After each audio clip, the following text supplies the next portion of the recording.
E ele não é um cara competente, é um cara ruim. O que ele faz? Ele aprovou Jean Davi, Maxi Domingues, Garré, Lloyd. Os dois, ele e o Marcelo Santana. O planta. Então, ó, vamos cair na realidade, Léo Jardim. Vamos cair na realidade. Dentro do cenário do futebol, você não era quase ninguém antes de chegar ao Vasco. Quase ninguém, meu camarada. Quem te projetou para o cenário do futebol brasileiro, quem te colocou na seleção brasileira, foi o teu mérito e o Vasco.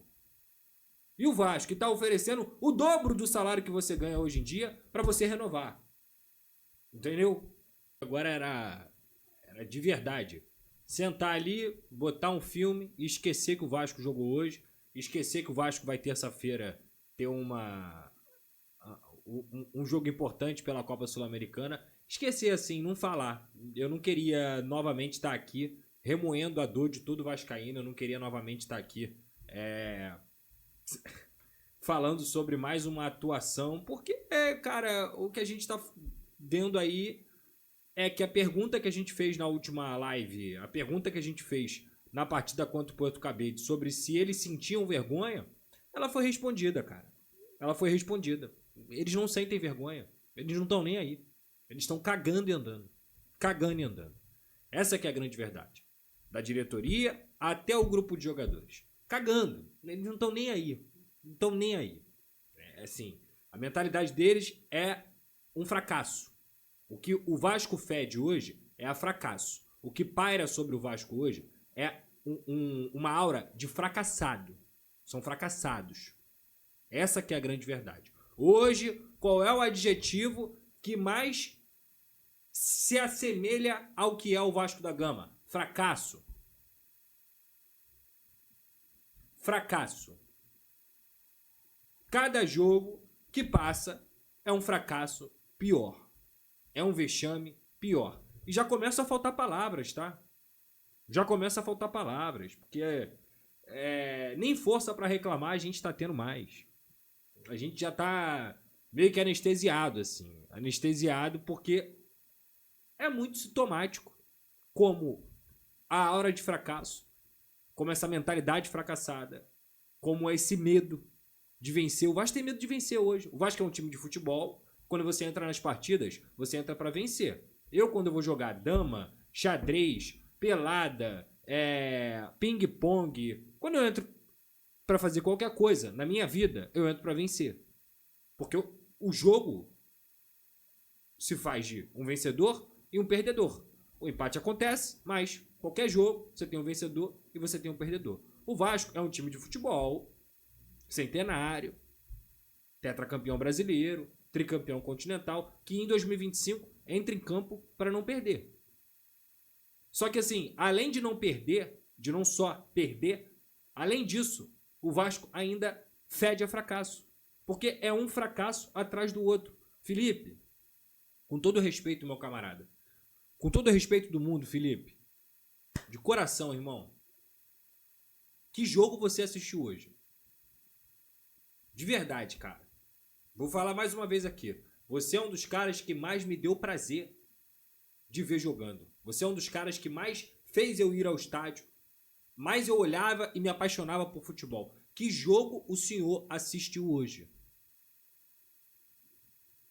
Para tirar o Coutinho, para tirar o Nuno, para voltar com o Hugo Moura para o segundo tempo. O Hugo Moura, o Vasco estava com 1 a mais dentro da partida, com 1-0 no placar, e o senhor me volta com o Hugo Moura.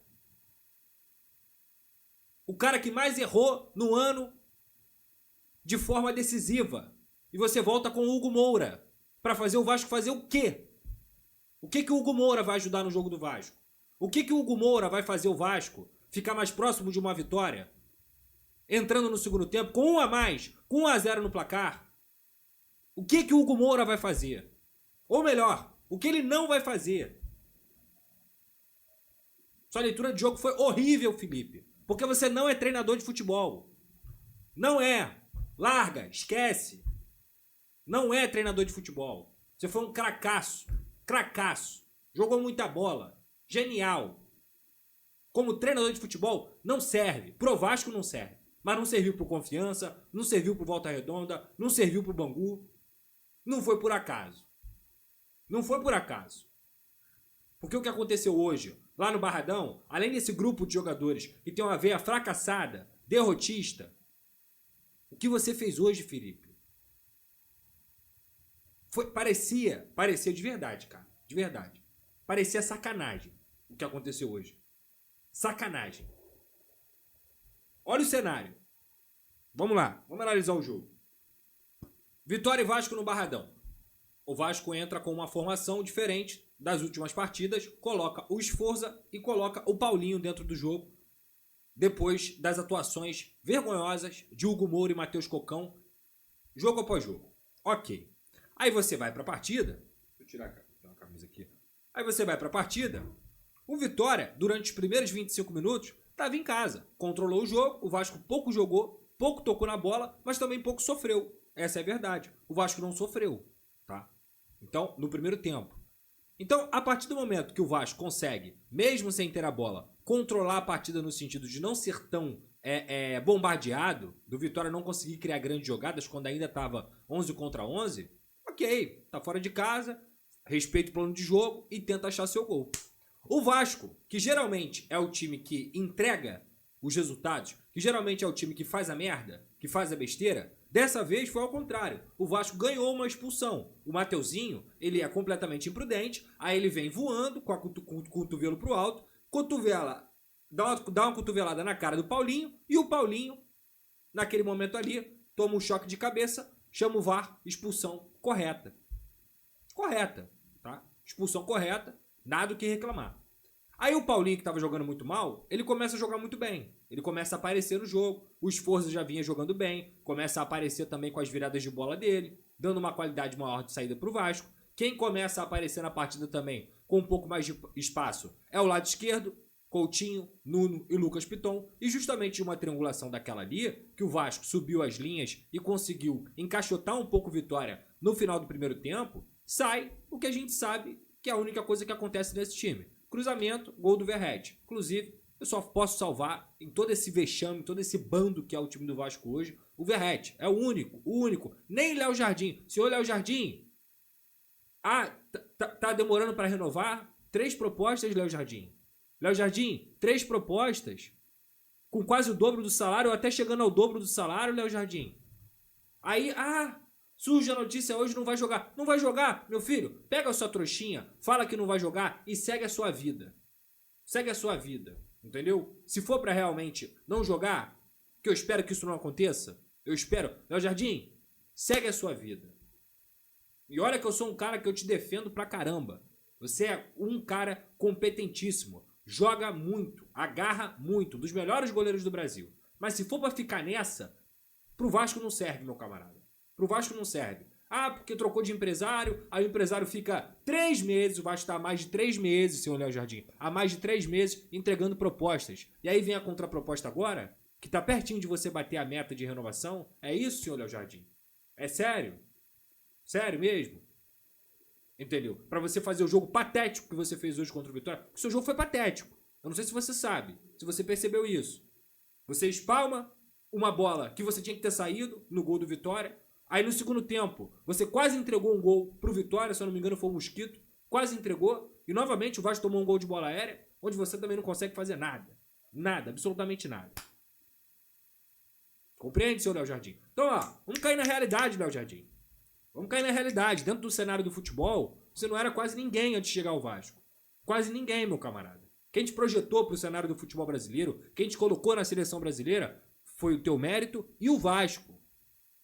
E o Vasco, que está oferecendo o dobro do salário que você ganha hoje em dia para você renovar. Entendeu? E não para fazer a atuação que você teve hoje. A atuação que você teve hoje é nível de goleiro de Série C. E eu sei que você não é. E se ficar nessa novelinha, vou jogar, não vou jogar, toma vergonha na cara. Toma vergonha na cara que nenhum jogador é maior que o clube, não. O clube é muito maior que você. O Vasco vai continuar. Entendeu? Então, acorda, meu filho. Acorda. Já me bastou a declaraçãozinha. Cássio, poxa. Cruzeiro ganhou o Vasco. Cássio, poxa, fico muito feliz que o Cássio defendeu as bolas. Ô, Léo Jardim, Acorda pra vida, meu camarada. Você não tem que ficar feliz que o Cássio defendeu bola, não. Você tem que defender bola. Você tem que ficar feliz com o Vasco. É por isso que vocês são o grupo que mais acumulou vergonha nos últimos anos do Vasco da Gama. Para pra pensar comigo. Ó, Nova Iguaçu, vexame na semifinal do Campeonato Carioca. Tomou de 4-0 pro Criciúma dentro de São Januário. Tomou de 6-1 pro Flamengo. 6-1 pro Flamengo no Maracanã. Tomou de 4 do Puerto Cabello na Venezuela. Empatou de forma vergonhosa contra o Melgar. Não dá pra passar. Não dá. E agora consegue perder um jogo com um a mais? Um a mais? Toma vergonha na cara. Vocês todos. Vocês todos. É o grupo inteiro. O grupo inteiro. Bom, acabou a brincadeira, né? Acabou a brincadeirinha do seu Felipe de achar que é o bambambam. Aliás, o Felipe é o dono do Vasco. Absolutamente é o dono do Vasco. É quem comanda o Vasco. Nas internas é ele que comanda. O futebol passa tudo por ele.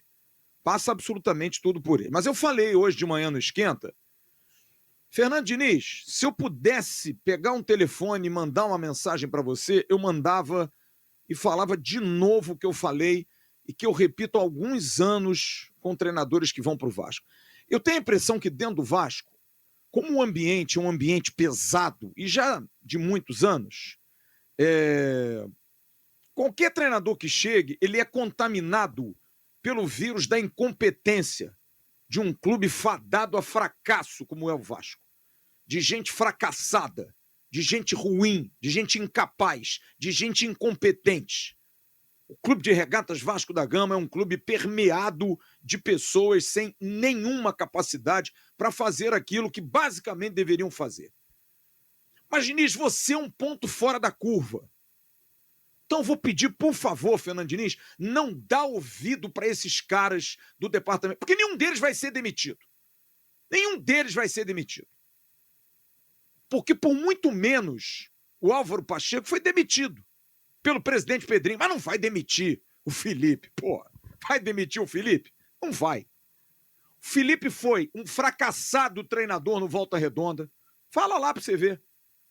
Fracassado no Confiança, fracassado no Bangu, no Tigres, estagiou lá, foi para Ponte Preta ser diretor, nada. Aí, vocês não estranham que ele tenha parado de jogar futebol e foi um jogador brabíssimo, isso não tenha dúvida. Mas já falei isso aqui na quarta-feira. Não é regra ser grande jogador, virar um grande técnico, dirigente, não é. E aí o Felipe resolve assumir a condição de técnico, que para mim é mentira. Esse papo de, mas o Felipe não quer ser treinador. Mentira! Ele quer ser treinador. E começo a achar que, de alguma forma, ano passado, por exemplo, o Rafael Paiva foi minado. Foi minado. O Rafael Paiva acabou com um plano, que era, de repente, ter o Felipe como técnico. Porque aí ele brincou de ser técnico nos últimos 3 jogos. Brincou. Que é uma distração, mas ele não quer ser técnico. Aí ele assume como técnico. E se eu sou Bruno Lazzaroni e Luizinho Quintanilha, eu peço demissão amanhã. Porque eu tô fazendo o quê ali, cara? Não tô fazendo nada. Eu sou figura decorativa. Sou figura decorativa. Eu sou uma árvore de Natal, igual o Marcelo Santana. Igualzinho. Não resolvo nada, não apito nada. O que eu tô fazendo aqui? Aí o Felipe assume como treinador de novo. E normalmente deveria ser demitido hoje também. Ser mandado embora. Felipe, obrigado. Valeu, irmão, parceiro, mas não dá. Mas como ele não vai ser demitido, eu peço por Deus, por Jesus Cristo, que o Fernando Diniz não dê ouvido a esses caras. Porque esses caras não entendem nada. Ali do campo, jogaram bola. Mas como gestores, são ruins, são fracos, fraquíssimos. O Felipe mostra reiteradas vezes sua incapacidade de treinar um time, de gerir um time. Não sei se tem gente no grupo que não gosta dele. É um cara difícil, meio antipático, meio fechadão, não fala com ninguém. Um cara meio rancoroso, meio vingativo, não gosta do jogador, é capaz de tirar. Pensando assim, se o Felipe não olha pro cara e fala assim, você não joga porra. Eu não fico pensando nisso. Penso nisso. Porque eu tô cansado, cara, dessa arrogância de achar que é o bambambam e não o é. Mas como eu tenho esperança no Fernando Diniz, que eu acho que é um profissional extremamente competente, eu peço a Deus que o Fernando Diniz não dê ouvido a esses incompetentes, cara. E não confie nesses caras, Diniz. Não confie. Principalmente hoje no diretor técnico. E ele não é um cara competente, é um cara ruim no que ele faz. Porque ele aprovou Davi, Maxi Domingues, Garré, Lloyd. Os dois, ele e o Marcelo Santana. O planta. Esses caras estão no comando do Vasco hoje, estão lá comandando o futebol do Vasco. Tá explicado, cara. Tá explicada a nossa situação. E uma semana que é para demitir não só eles, mas tirar uns 10 jogadores do Vasco. 10. Afasta. Porque o que esses caras fizeram essa semana é para nem voltar ao Rio de Janeiro, não é nem para aparecer aqui amanhã. Perder pro Puerto Cabejo, uma das derrotas mais vexatórias da história do Vasco, e entregar o jogo de hoje porque são incompetentes, incapazes, frouxos. E que se dane que vocês ficam raivosos. Ah, porque vocês pegam muito pesado os jogadores. Dane-se! Tô andando para vocês. Tô andando, tirando uns ou outros que se esforçam, a gente vê que lutam. A grande maioria não tá nem aí, cara. Ah, eu não tô bem de cabeça, eu não tô legal. Então pede para não jogar. O que o seu Lucas Piton tá fazendo no Vasco é uma vergonha. Um jogador que eu elogiei muito ano passado. Mas o que ele faz no Vasco é uma vergonha. Ele hoje foi comido de novo com arroz, farofa, fritas e molho à campanha. O tal do Fábio brincou com o Lucas Piton. Brincou. Porque o Piton não sabe marcar como um lateral profissional. Não sabe marcar. Deixaram o menino Luiz Gustavo lá, as feras, aos leões. Eu estava na transmissão, estava falando, abre o olho. Os caras deixaram sobrar o tal do Fábio e o tal do Renato Kaiser lá nas costas do Luiz Gustavo, toda hora no mano. Não deu jeito. Achei até que o Luiz Gustavo fez pênalti no lance.